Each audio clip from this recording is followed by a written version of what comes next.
Ang gahom ni Hesus, mga igsuon, dili ragikan sa iyang pagkaanak sa Dios. Kay matod pa sa ubang bahin sa Bible, desisyon man gyud si Hesus nga iyang hubuon ang iyang pagka-Dios. Unya gisulob niya ang kinaiya gyud sa usa ka tawo.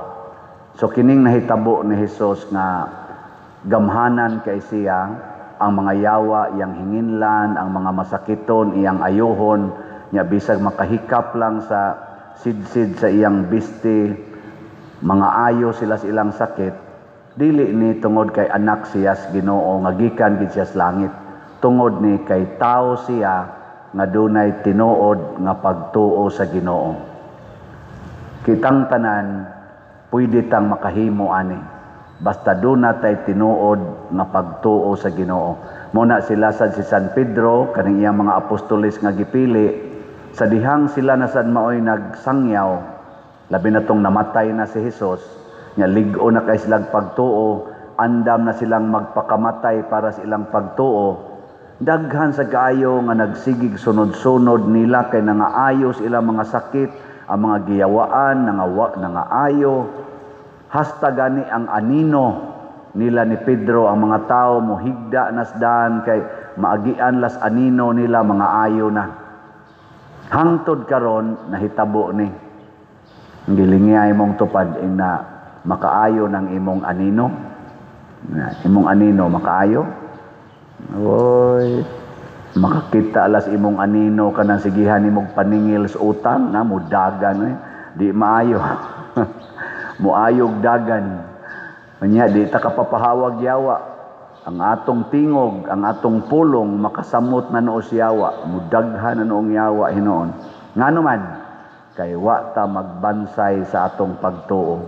Diri sa unang pagbasa giingna ni San Pablo, ang kaluwasan ninyo dili diha sa balaod nga inyong gisunod. Sa hayra ba kaning balaod sigihan tug sunod kay mao gyud makaluwas. Hasta ganing balaod sa flood control, wa man gani kaluwas. Kusog na naman sa mga uwan karon na patay kita anis flood control. Kay ang balaod pwede man supakon, kay tao ra may monitor.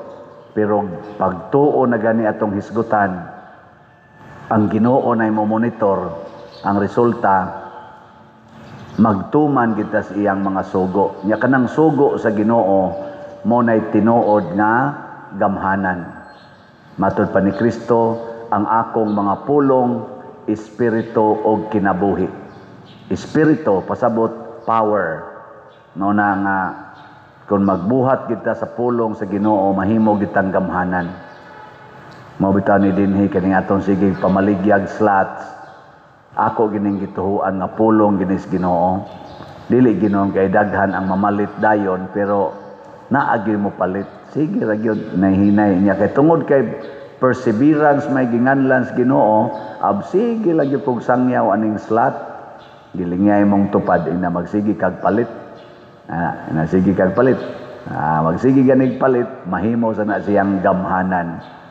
Ako mo nang gisigig sulti ninyo, sugod pa atong pagsugod na kog baligyag slot mga June 2020. Atong dito pa ko sa Pikas Parokya. Sige na kong palit kada gid semana. Basta lagi murasag na ay gahom wasay hunong-hunong ang grasya. Mao na depende na kung kita motuos Ginoo. Nya wala na kanang giingon nga mga Hudiyo, mga dili Hudiyo, giiris na nas Ginoo, tinuli, dili tinuli, kay mao man ilang sign sa una nga you belong to the people of God, basta circumcised ka. Ingo San Pablo, dili na. Ang pagtuli nato mao ang pagbunyag. Kining atong bunyag sa ngalan ni Hesus, mao kuno ni ang atong higayon nga gipatay ta. Ang atong sala gipatay.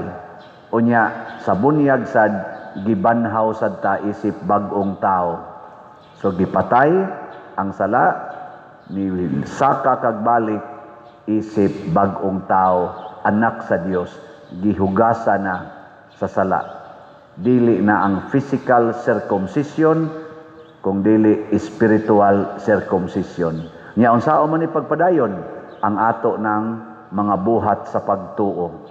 Ang pagsigig ampo, sigig ampo. Mao na si Jesus nagampo gid siya maayo, una pa siya nihimog mga decisions, una siya nihimog mga healing activities, nagampo gid siya maayo didto sa bukid. Mo nang sundon unta na nato. Matod pa sa atong tubag sa Salmo, ang sa atong tubag sa Salmo, sa to, ang Ginoo maluluyon sa tanan niyang mga binuhat. Kita binuhat bantas Ginoo, ato yung lauman nga ang Ginoo maluluyon kay natong tanan. Atong sultihan ang tanang tao bisag unsa ka makasasala nga ang Ginoo naluoy nimo. Ang Ginoo naghigugma nimo. Mabag-o ra gyud ka.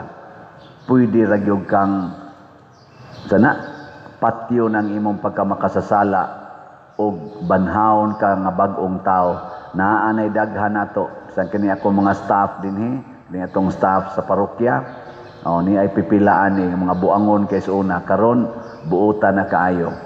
Ambot lang kag buutan bakang tinuod no, pero mura magtinuod na.